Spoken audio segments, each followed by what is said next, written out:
Freaky ass niggas need to keep their. I'm gonna get myself back together, and I'm taking Cam's spot. All the time. If it was really an issue, you know, I tried to give him a job. Around and joking. I don't like your your whole style is. Told him, you know, okay, you got to check with my people. Listen, Cam has some understand that I'm saying I'm coming for your spot because I see you.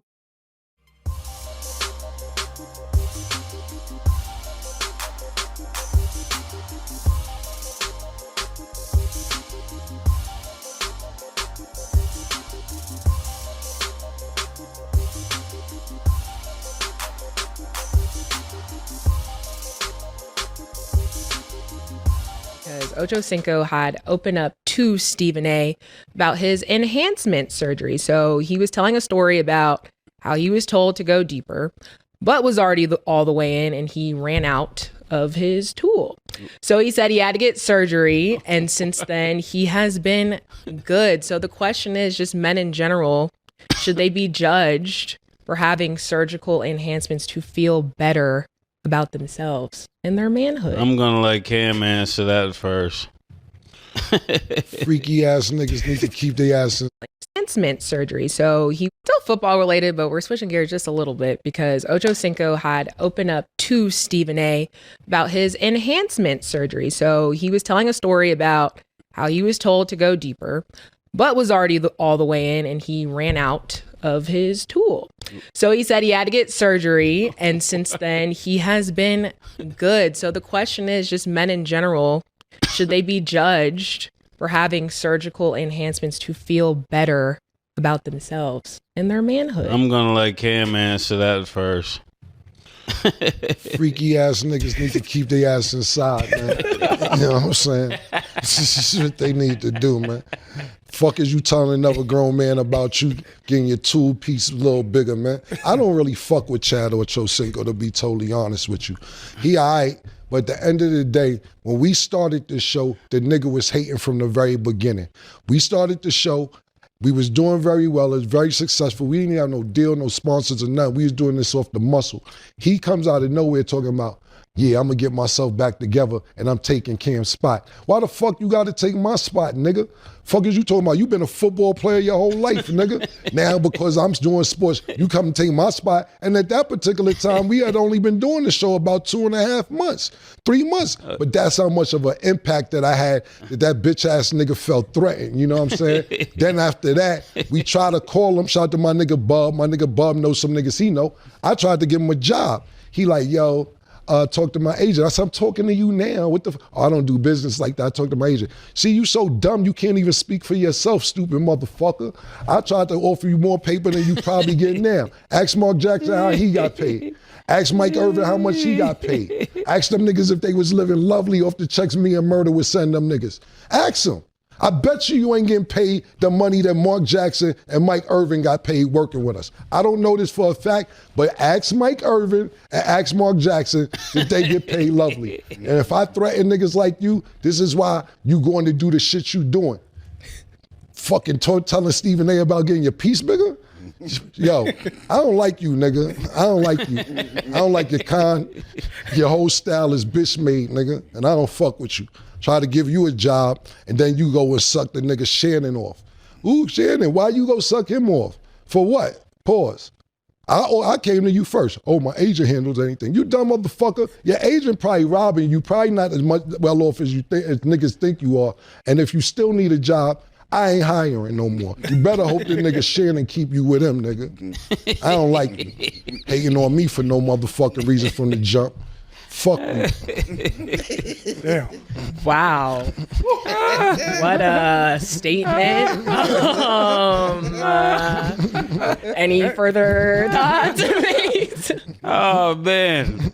Well, I knew Cam had something to say, but I didn't know he had that much to say. I didn't even know what I seen it on the topic, but I didn't know what he was talking about. You said the interview. I didn't know that. So tell me what's going on again, because I didn't really understand. It sounded crazy. Yeah, I mean, he got a surgical enhancement. He said it took 15 minutes, about $8,000. Went from 3 to 11 inches because he ran out, and now he doesn't run out anymore. So I was just like, super duper pause. 3 inches pause.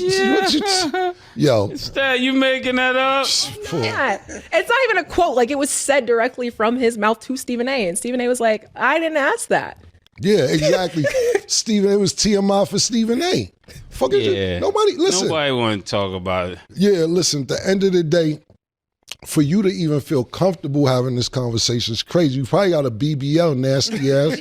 Fucking shit. Probably wear a waist trainer. Oh, shit. Get his eyebrows done and all that, man. You one of them niggas. BBL. I'm going to let him do what he got to do. I don't know. Just that, is it a BDL now?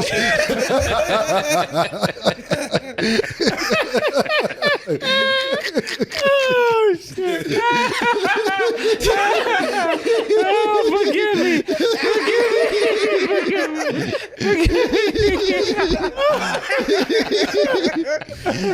Welcome back. Yeah, I guess that's what you would call it. To each their own. Good luck to him. You can't really get good luck from that. I don't know. You got to handle that yourself. Oh, man. Okay. Something happened yesterday, and you wanted an opportunity to respond, so the floor is yours. Oh, absolutely. Listen. Cam has some stuff to say, and I had to think about it, and I had to listen to it, and think about some stuff that was brought up from 2 years ago, where I said, Cam, you my mans, and I'm coming for your spot. Now, I'm not sure how that's taken as hate when all you have to do is understand that I'm saying I'm coming for your spot because I see you as the standard that is setting the bar in that specific space. Mm-hmm. So you took that as an insult, which is weird to me. I'm not sure how you can do that. But if you check the numbers, what I said I was going to do, I've already done and surpassed that in this specific space. Now, he asked me to come join them, to do something with them. And I told him, okay, you got to check with my people. You got to reach out to my people who, when it was time for me to work with you, what did I ask you to do? Reach out to who? I talked to Doug. You talked to Doug. So boom, we did, like that. Right. That's the way I handle business. I don't run nothing through me. So I guess that was seen as a sign of disrespect because I chose to come over here with you. Boom. Okay. Now we brought up the issue with he talking about money and bags and how much you pay guest feature, how much we pay our guest features. Buddy, I ain't no guest feature. Boy, I'm the main attraction. What is you talking about? I always been the main attraction. There's a difference. In your lane, you do what you do. I'm in completely different lanes and completely different rooms from you, despite me always playing around and joking. It's different. For one, you wouldn't have been able to afford me to begin with. Let's start there. And I'm not trying to be disrespectful. I think because I do everything in an entertaining, fun, laughing way, you kind of forget and don't really understand what's being done over here and how special what we have is. And that's no disrespect to them, because I like they show. I love It Is What It Is, because it's different than what we do. Mm-hmm. Their views, they got some high ones. But it's mainly about going at people and jigging at people, Over here, it's about having fun, entertaining, and the stories. Yeah. Completely different. 2 different shows. I love them, though. Yeah. Then, Cam, he's a Harlem dude. I've been to Harlem. My face is clean in Harlem. Most of the time, those that I know from Harlem, they don't act like that. He getting a little emotional for nothing, especially about stuff. That allegedly happened 2 years ago. 2 years ago, and it was a sign of respect because I see you as the standard of what it is to be the best at in this space. Right. Then the Stephen A thing. You talk about weird and I don't like you, don't like my vibes. Listen, for one, the whole world know I'm joking and trolling. It's a funny story that wasn't even true to begin with, and you took that serious. So then now you're getting personal with the words and the talking. I post my location where I'm at every day. What you tell me to stop doing? Stop catching rides from the airport, right? Yep. Everybody know where I am every single day, no matter what city I travel to. I'm outside all the time. If it was really an issue, or you really didn't like me, and it was a problem, I'm easy to find, especially in Miami. If I'm not mistaken, you be here. Y'all film here, if I'm not mistaken. I show everybody respect, I show everybody love. What's one problem that you've always gotten on me about doing a show like this? I don't do enough what? When it comes to talk about players. Yeah, you don't critique enough. I don't critique enough because I'm always showing love. I'm always showing respect no matter what. I never get out of line with nobody. Right. But the words that were displayed as if it's a personal issue. Now, if it's a personal issue, which I've never had with anybody because I always show everybody love and respect, I'm easy to find because I'm outside. Always. In Harlem, too. That's your stomping grounds, right? I be at Ricardo's all the time. Matter of fact, I'm going to be in New York Monday, and I'm going to be at Ricardo's at 5 o'clock, to be exact. But it's always love. No, never disrespect. And that's it. And I love you. And I love you, unless you want to go another route. The way I look at it, Ocho, I think you explained too much. You did what you did. You don't represent yourself. Most people, that's why you hire representation. If you didn't want representation, you could have done it on yourself. And yeah, you could save 3, 5, 10%, but you chose to have a representative that funnels everything through.